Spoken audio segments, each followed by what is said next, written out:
ओडिशा रे अविचारित भाव में प्राकृतिक संपदर लुंठन होड़िया लोक भाग्य परिवर्तन होना शिक्षा निजुक्ति स्वास्थ्य सबुतर विषम परिस्थिति सृष्टि होती किंतु प्रचार आधार उपर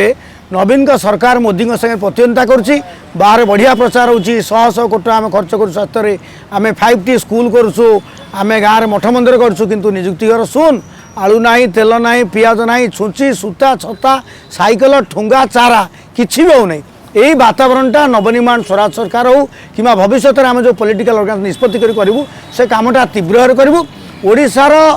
सबू लुक एंड कन सबू जगार आम खबर पहुँचेबू नवीन पट्टनायक सरकार सारा भारत वर्ष सबुठ निकमा सरकार ए सरकार अधिक दिन रहिले ओडिशा ओडिया भाग्य बर्बाद हो तेणु जिते दूर मंगल ओडिया लोक गाँ गाँव में संकल्प करूँ जो लोक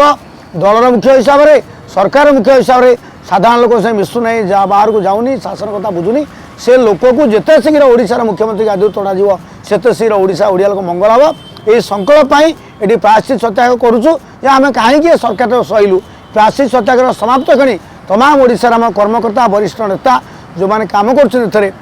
संकल्प करेंगे नुआ ओडिशार संकल्प करेंगे प्रथम कथा हूँ खाली नवीन पट्टनायक शासन परिवर्तन सो कल ट्राडिशनल पार्टी नुह कांग्रेस बीजेपी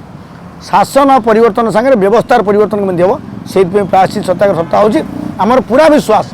तीव्र भाव में गोटे नुआ आपिल नहीं लोक लोक शुणे जो कथा जयप्रकाश कहते meet the people tell the truth से ही कथा नवीन आपणव लोक भेटू सत कहूँ परिवर्तन में उद्यम करूँ।